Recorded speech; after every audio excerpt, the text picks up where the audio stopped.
Agora, se a gente for pensar, por exemplo, num dilúvio que foi global, né, e um evento desse calibre global não foi só água, teve erupção vulcânica, terremoto, maremoto, tsunami, tudo aquilo que a gente já tem ideia e já conhece, a gente sabe que a água invadiu o continente, como está escrito, subiu até os lugares mais altos.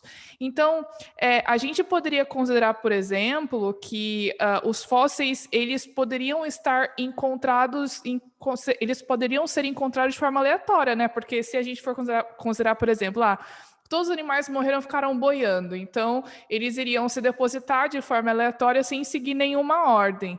É isso que a gente observa? Maura, não é isso, não é isso. Isso é uma pergunta até interessante, porque quando a gente fala num dilúvio, pelo menos a parte inicial dele, foi uma tragédia, uma catástrofe global.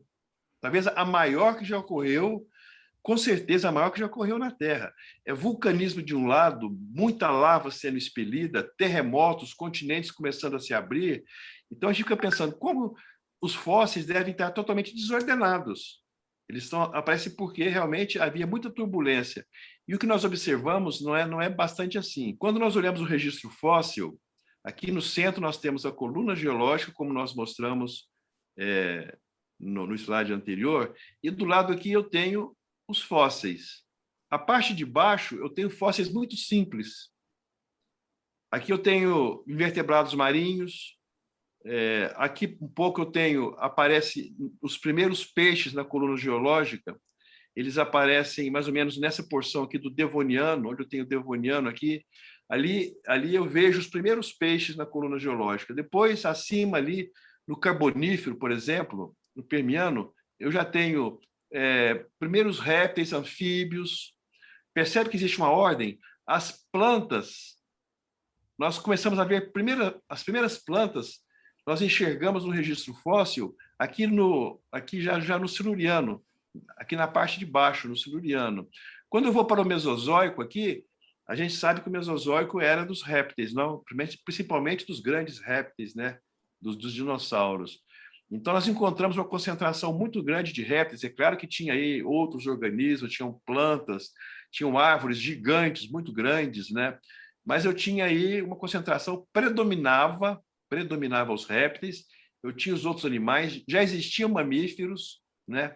Então, essa nós observamos isso. Quando nós continuamos a subir na coluna geológica, a parte de cima, essa parte que nós chamamos de Cenozoico, eu tenho aí praticamente todos os animais que estão na parte de baixo, todos eles, mas eu encontro também os mamíferos. Encontro plantas com flores, encontro uma diversidade dos mamíferos, e lá no topo da coluna geológica eu encontro o homem moderno, né? O homem como nós conhecemos hoje. Do ponto de vista da evolução, como eu havia dito, isso seria uma evidência de que esses animais se formaram por processos evolutivos, uma vez que na base eu tenho animais aparentemente mais simples, enquanto que no topo eu tenho os animais mais, vamos dizer, mais complexos, como se eu fosse comparar, por exemplo, um mamífero, o cérebro de um mamífero com o cérebro de um peixe ou de um invertebrado marinho, de um molusco, são coisas muito diferentes, a complexidade é muito maior, né? Então, para os evolucionistas, isso seria uma evidência da evolução. Para nós criacionistas, como eu havia dito, essa ordem que existe, essa ordem ela é real, essa ordem não é uma ordem artificial, essa ordem não é uma fraude, né? Essa ordem é verdadeira, mas, como eu havia dito antes, ela representa a ordem em que esses animais e essas plantas foram sepultadas.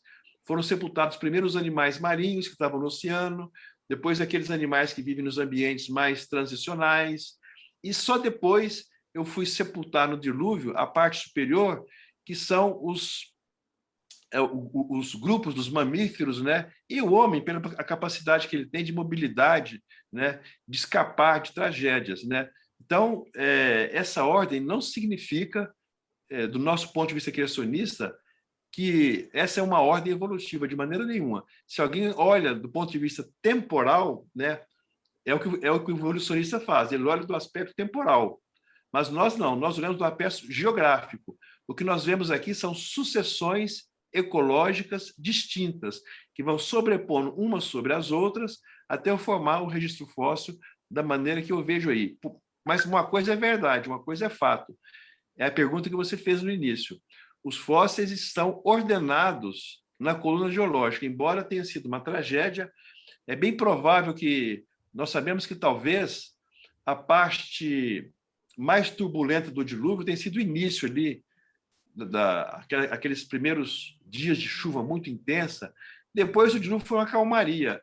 E é provável que os fósseis se depositaram nessa fase, mas sempre cobrindo, como eu havia dito, ambientes ecológicos que são distintos, dando essa sucessão que nós vemos hoje, né? Animais marinhos na base, na parte intermediária da coluna eu tenho animais que são de ambientes mais transicionais, em lagos, lagoas, e no topo dos continentes eu tenho principalmente o grande grupo dos mamíferos e as aves, né, que escapam facilmente para a atmosfera, porque elas começam a voar, então elas aparecem junto com os mamíferos lá na parte superior.